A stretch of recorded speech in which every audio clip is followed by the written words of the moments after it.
This is considered the first modern atlas.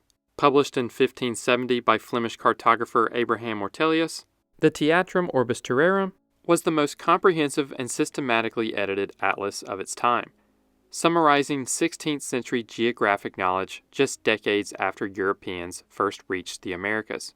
Thanks to raremaps.com, the sponsor of this video, we have high-definition access to the atlas, so we can take a closer look inside. The original edition included over 50 maps, with later versions adding even more. But for this video, we're going to take a closer examination at just a few of its most iconic maps. Otherwise, we'd be here all day. We'll start with its world map. Based upon the work of Italian cartographer Giacomo Gastaldi and fellow Flemish cartographer Gerardus Mercator's highly important 1569 wall map, Ortelius's Typus Orbis Terrarum is one of the most famous world maps ever made. Like the atlas as a whole, the world map blends the best geographic knowledge of the 16th century with wild speculation and legend, offering a snapshot of how Europeans imagined the world during the age of exploration. A giant southern landmass, Terra Australis, dominates the bottom of the map. Europeans believe such a continent must exist to balance the weight of the Earth's landmasses. It's filled with mysterious names, some of which first appeared in the writings of Marco Polo. Misinterpretations and publishing errors later made it seem as if his 16th century journeys confirmed the existence of Terra Australis. In North America, the map shows a complete northwest passage, a sea route imagined to cut across the Arctic to Asia. Along this passage is Anian, a place that came from a Chinese province, mentioned by Marco Polo, but got misplaced in North America. South of Anian is Quivira, the mythical city of gold sought by Spanish explorers in what is now the U.S. Southwest. Though it was never found, mapmakers kept it on maps for centuries. Japan is shown too large, too rounded, and too far east.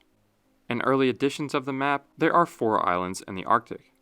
This can be traced to the lost book titled Inventio Fortunata, written by a 14th century Franciscan friar who claimed to explore the region for the English crown. Our next map is of the Americas. This is possibly the single most widely viewed and copied map of America published in the 16th century. Though the map is more accurate than you might expect, this being less than 100 years after European contact with the Americas, North America is clearly distorted in the northwest. A note in Latin reads, "Further toward the north, these regions are still unknown." South America is often described as looking like a potato. In the Gulf is the island of Bermeja. It first appeared on a map in 1539. It vanished from modern maps, but interest in it resurfaced in 1997 when oil rights were at stake. If real, Bermeja would have extended Mexico's maritime claims. However, multiple surveys found nothing. Some claim the U.S. destroyed it, while others say it never existed, just another cartographic error or myth. This being the age of discovery, maps of the Americas were updated often, though not always with the most accurate information. Here, California is depicted as a peninsula. Later maps depict it as an island. That's a story for another video. Terra del Fuego is part of Terra Australis. A third edition of this map, published sometime after a 1615 Dutch voyage to the region, depict Terra del Fuego separate from Terra Australis. Though a little distorted, this final edition of the map depicts one of the first appearances of the Chesapeake Bay, and it's the first depiction of the Solomon Islands on a printed map. South America gets a little closer to its actual form as well. Ortelius's map of Tartaria, Japan, and the west coast of North America is packed with some of the most fascinating geographic ideas of the 16th century. It is considered the earliest obtainable map to label California. Nearby, the mysterious Strait of Anian separates Asia and North America. Europeans believed it to be the fabled Northwest Passage that led directly to China. The map also includes Japan drawn as a horizontal chain of islands in Isla Formosa, modern Taiwan. Tartaria takes up a huge portion of the map, covering Central and East Asia. This was not a unified empire, but a vague, catch-all term used by European cartographers to describe poorly understood lands inhabited by diverse nomadic groups, mainly Mongols, Turkic peoples, and others once ruled by the Golden Horde. Over time, as European knowledge of Asia improved, the name faded from maps and was replaced by more specific terms like Siberia or Central Asia. The text below large tents with a figure reads, "The Great Khan, the greatest prince of Asia," likely referring to Genghis Khan. Another piece of text says, "Argon, once there was in Asia a Christian kingdom known to Prester John, and D. Thomas founded this city in this place." D. Thomas is referring to the Apostle Thomas. Prester John was a legendary Christian king said to rule a vast and wealthy kingdom somewhere beyond the known boundaries of Europe. The idea of his kingdom first appeared in the 12th century and evolved over time. Early accounts placed it in Asia, where it was associated with lost Christian communities and fantastical elements like rivers of jewels and the Fountain of Youth. Later, as knowledge of the East grew, the legend shifted to connect him with the Mongols, and eventually to Ethiopia, a real Christian kingdom that Europeans hoped matched the myth. Above that, it claims that the 10 lost tribes of Israel fled here. The text implies that these tribes became associated with or gave rise to other groups in the region, and eventually led to the formation of the famous Kingdom of Cathay, an old name for northern China. Our next map is of Africa, another map based on the work of Gastaldi and Mercator.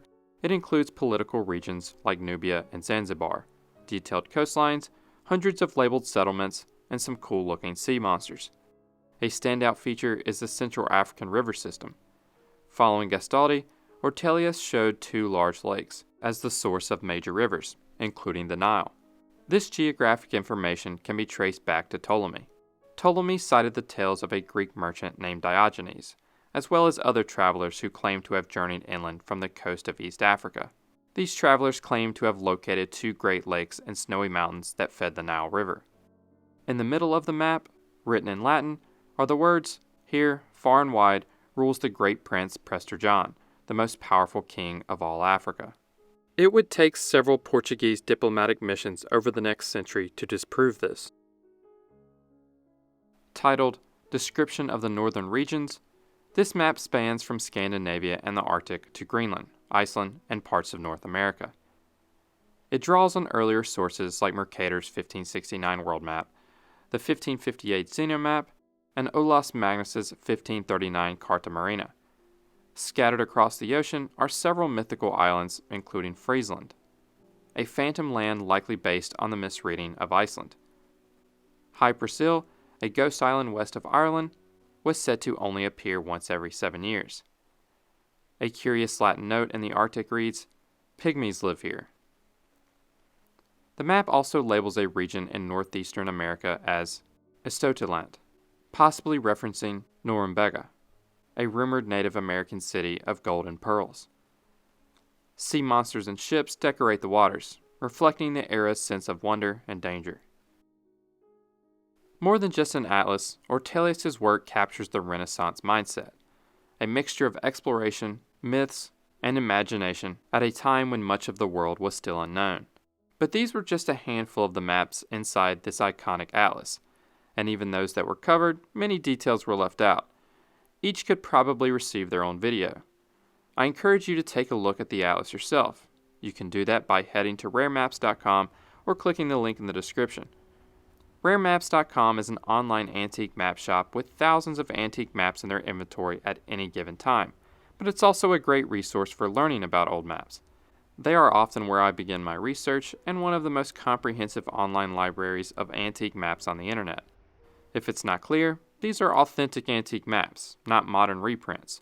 So by purchasing one of these, you really own a piece of history. While the maps covered in this video are some of the most sought after, raising their price, many from the atlas go for less than a few $100s. Again, that's raremaps.com. If you enjoyed this video, please hit the like button and subscribe if you haven't already. Thank you all for watching.